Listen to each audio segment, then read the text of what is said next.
para teman-teman mahasiswa atau para pejuang skripsi.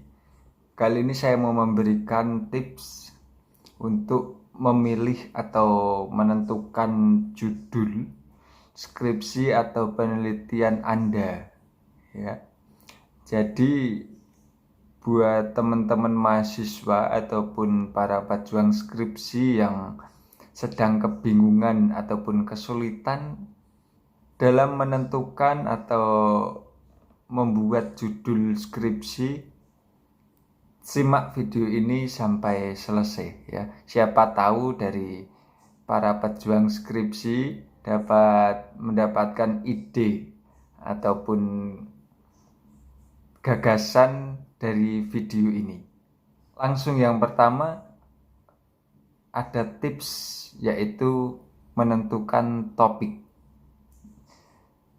Jadi untuk membuat judul skripsi atau menentukan judul skripsi itu tentunya dibutuhkan yang namanya topik, atau kita perlu menentukan topiknya terlebih dahulu. Topik ini bisa kita dapatkan dari berbagai sumber, ya. Contohnya misalkan hal yang sering diperbincangkan di jurusan ataupun di prodi kalian. Ini hal apa? Anda bisa dapatkan topik ini juga dari saat perkuliahan. Dosen Anda sering membicarakan hal apa? Hal terbaru apa? Itu dapat Anda ambil atau dapat Anda jadikan topik, ya. Karena tentunya dosen Anda pada saat mengajar itu mengambil hal-hal yang baru, ya, atau mengambil sebuah pokok pembicaraan yang baru, yang masih hangat. Itu dapat Anda jadikan topiknya juga. Tips yang kedua, itu ada menentukan tema, ya. Setelah kita menentukan topik, tentunya kita harus menentukan temanya. Dan tema ini sifatnya masih umum, ya. Kalau tema itu masih bersifat umum.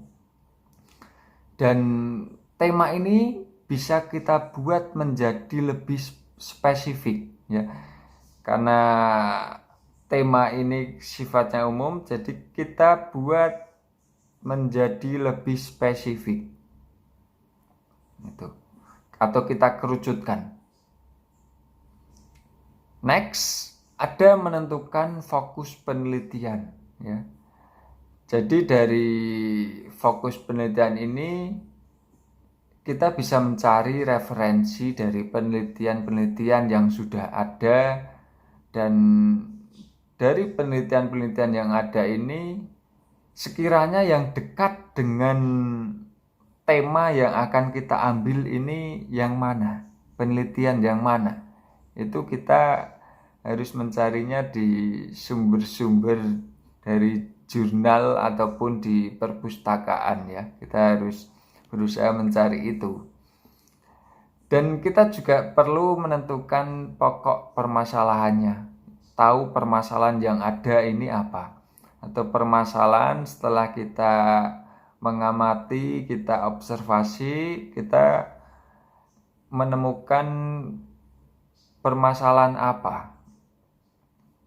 Next, ada yang namanya penelitian berkelanjutan. Ini teman-teman bisa meninjau dari hasil penelitian-penelitian yang sudah ada atau penelitian-penelitian terdahulu, ya. Dan biasanya ini di bagian kesimpulannya di penelitian yang sudah ada atau penelitian yang terdahulu ini, itu dituliskan untuk penelitian lanjutan. Nah, biasanya ada dituliskan seperti itu. Direkomendasikan untuk penelitian berkelanjutan. Biasanya ada di bagian kesimpulan dituliskan seperti itu. Dari situlah teman-teman bisa mengambil atau bisa melanjutkan penelitian tersebut atau mengembangkan penelitian tersebut hingga menjadi atau menemukan hal baru. Menemukan hal baru yang dapat teman-teman tulis hingga penelitian yang sudah ada ini dapat berkembang, ya, bisa kita kembangkan. Next, setelah kita menentukan tema, menentukan topik tadi atau fokus penelitian, kita juga perlu menentukan yang namanya metodenya.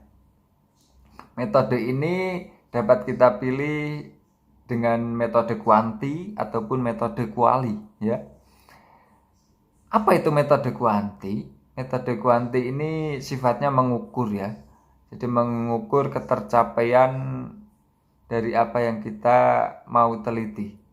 Kalau kuali itu biasanya eksplorasi. Ada membuat judul ataupun tema atau topik.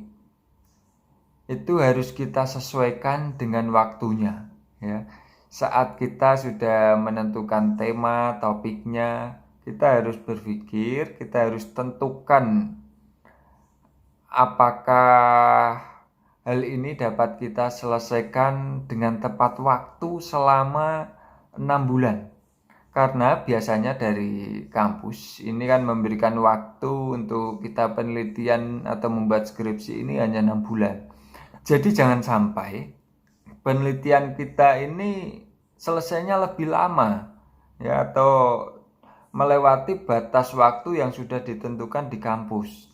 Jadi hal ini perlu kita pertimbangkan, apakah dapat saya selesaikan atau tidak selama 6 bulan. Jadi harus dapat kita selesaikan memang selama 6 bulan itu. Setelah kita menentukan berbagai macam topik, tema ini secara mengerucut, ya, kita juga tidak boleh melupakan yang namanya bidang ilmu.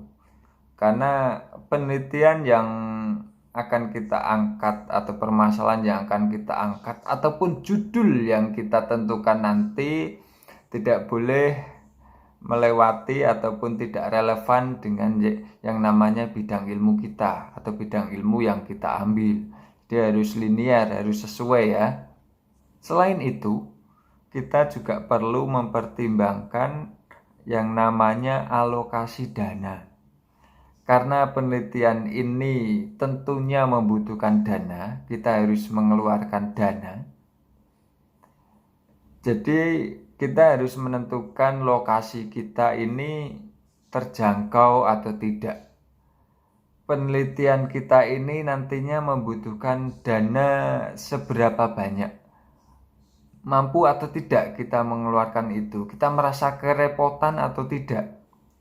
Pesan saya yang terakhir, ya, buat teman-teman mahasiswa ataupun para pejuang skripsi.